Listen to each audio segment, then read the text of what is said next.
साथियों, इस वीडियो में हम लोग बात करने वाले हैं पपीते में होने वाली एक वायरस बीमारी के बारे में। पपीते में 3 मुख्यतः वायरस की बीमारी है और वो हैं मोज़ेक, लीफ कर्ल और रिंग स्पॉट। और इस वीडियो में हम बात करने वाले हैं मोज़ेक बीमारी के बारे में। बाकी बीमारी के बारे में पूरी जानकारी आपको हमारे चैनल में मिल जाएगी। साथियों, सबसे पहले हम बात करेंगे इसके सिम्टम के बारे में, इसके लक्षण के बारे में, उसके बाद इसके रोग कारक के बारे में, उसके बाद इसके फैलाव के बारे में, उसके बाद हम बात करेंगे समन्वित प्रबंधन के बारे में। तो साथियों, वीडियो में बने रहिए। अगर आप हमारे चैनल में नए हैं तो चैनल को सब्सक्राइब करके बेल आइकन को दबा दीजिए और अगर वीडियो पसंद आए तो वीडियो को लाइक और शेयर ज़रूर करें। तो साथियों, वीडियो को शुरू करते हैं। साथियों, इस बीमारी के लक्षण सबसे पहले पत्ते में दिखाई देते हैं और पत्ते में इस प्रकार से पीला पीला धब्बा दिखाई देता है। ये जो पीले धब्बे होते हैं ये हरे रंग के पौधे की कोशिकाओं के अंतराल में होते हैं, इसीलिए इसे मोज़ेक कहा जाता है।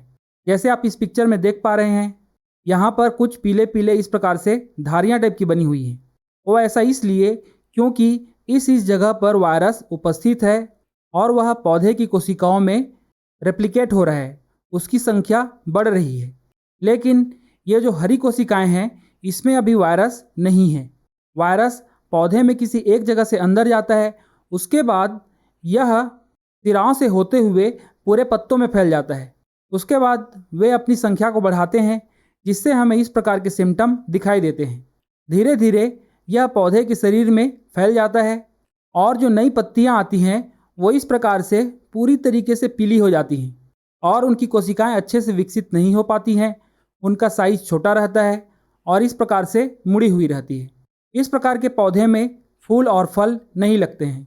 यह बीमारी पपाया मोज़ेक वायरस से होती है और इसमें आरएनए होता है। इसका जेनेटिक मटेरियल आरएनए होता है। और सबसे बड़ी बात, यह वायरस एक पौधे से दूसरे पौधे में मैकेनिकल रूप से फैलता है। मतलब कि जब दो पौधे आपस में रगड़ खाते हैं, दोनों के बीच में कांटेक्ट होता है, तो यह वायरस फैलता है। इसको फैलाने वाला कोई भी कीट नहीं है। उदाहरण के तौर पर समझते हैं, जैसे कि यह बीमार पौधा है और ये स्वस्थ पौधा है और यह एक कृषि यंत्र है जिससे हम निराई गुड़ाई करते हैं और यह वायरस किसी भी खरपतवार में या दूसरे किसी पौधे में उपस्थित हो सकता है। ऐसा मान के चलते हैं कि जो हमारा खेत है उसमें या तो खरपतवार में या फिर पुराने पेड़ में यह वायरस उपस्थित है। उसके बाद हम अंतःकृषण क्रियाएं करेंगे, जैसे कि निराई गुड़ाई या फिर घास को बाहर निकालना। उस समय हम इस प्रकार से कुदाली का उपयोग करेंगे। अगर हमारा ये औजार इस पौधे को टच करेगा, यहाँ पर घाव बनेगा, उस समय यह वायरस पौधे से निकलकर इसमें चिपक जाएगा। उसके बाद इस उपकरण का उपयोग करते समय अगर स्वस्थ पौधे में घाव बनेगा, उस समय यह वायरस जो कि औजार में चिपका हुआ है यह पौधे में प्रवेश कर जाता है और इस प्रकार से यह वायरस इस पौधे में मल्टीप्लाई होता है, अपनी संख्या को बढ़ाता है और फिर पूरा पौधा संक्रमित हो जाता है। इस प्रकार से यह वायरस एक पौधे से दूसरे पौधे में फैलता है। साथियों, अब हम बात करते हैं समन्वित प्रबंधन के बारे में। जैसे कि हमें हमारे खेत में साफ सफाई बनाए रखना है। पपीते की खेती करने से पहले खेत में अच्छे से साफ सफाई करनी है। जो भी खरपतवार हैं या फिर पुराने पपीते का पेड़ है उन सबको हटा देना चाहिए।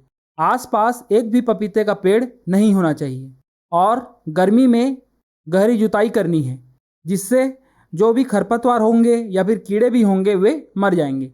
हमें हमेशा वायरस फ्री प्लांट चाहिए, क्योंकि अगर एक पौधा भी संक्रमित होगा तो धीरे धीरे यह पूरे खेत में फैल जाएगा।